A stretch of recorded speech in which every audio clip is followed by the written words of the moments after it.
छोटी सी कथा है। एक राजा थे, नाम था तुंगध्वज। तुंगध्वज नाम के एक राजा थे।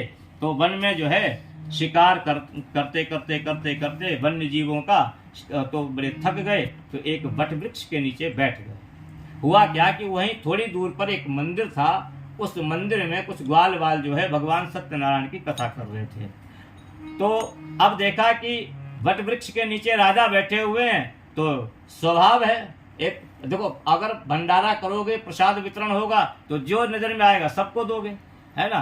तो उनके स्वभाव में तो उन्होंने प्रसाद लिया और वो कसार राजा के समीप जाकर रख दिया। राजा ने देखा, तुंगध्वज ने देखा कि ये आटा, कसार था ना आटा, इनको पता नहीं है कि मैं राजा तुंगध्वज और ये प्रसाद ये कहूंगा। अरे मैं तुंगध्वज 56 प्रकार का भोग खाने वाला राजा है नित्य प्रति, और ये आटा, अरे इनको इतनी भी मतलब है शर्म नहीं कि राजा और किसको क्या देना चाहिए, मैं राजा हूं। बात आई समझ। और उसका त्याग कर दिया प्रसाद का और अपने राज को गया। परमात्मा कहीं कहीं देख रहा था।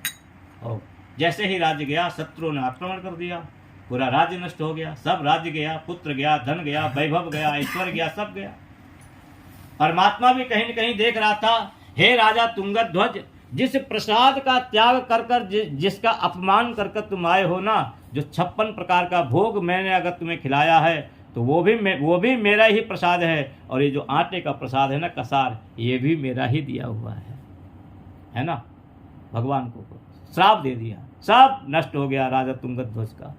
मन में विचार किया कि मैंने जीवन में तो ऐसा कोई पाप नहीं किया जिससे ये सब है ना हो जाए, अचानक ये कैसे हो गया। भगवान के मंदिर गया, भगवान से प्रार्थना की, प्रभु ऐसा कौन सा अपराध हुआ, राज्य भी गया, धन भी गया, वैभव गया, पुत्र गए, सब गया। ऐसा तो स्वप्न हुआ आया कि तुमने मेरा प्रसाद त्याग कराया, मेरा प्रसाद जाओ। जैसे ही ऐसा स्वप्न में आया, वैसे ही तुंगध्वज ने बड़ी भगवान से क्षमा याचना की, गया और उन्हीं ग्वाल वालों के साथ बड़े प्रेम से, बड़े श्रद्धा से भगवान की पूजा अर्चना की, सत्यनारायण भगवान की कथा सुनी। और कथा सुनने के बाद वो प्रसाद खाया, वो जो आटा, जिसे वो आटा कहता था, जिसे हम कस है ना, उसको खाया। और फिर धीरे धीरे धीरे धीरे उसको जो भी राज्य था वो फिर उसको पुनः प्राप्त हो गया। फिर उसको वैभव, वो ऐश्वर्य उसको प्राप्त हो गया, है ना। और फिर इस लोक में सारे सुख भोग कर अंत में वैकुंठ लोक की प्राप्ति हुई। बोलो श्री सत्यनारायण भगवान की। ये कथा हमें जो है कहाँ मिलती है, स्कंद महापुराण में, रेवाखंड। स्कंद महापुराण जो है ना, उसमें 80,000 श्लोक है। सबसे बड़ी महापुराण वही है। अगर कोई सुनने को बैठ जाए तो माताजी उसमें लगते हैं 6 महीने लगभग, स्कंद महापुराण।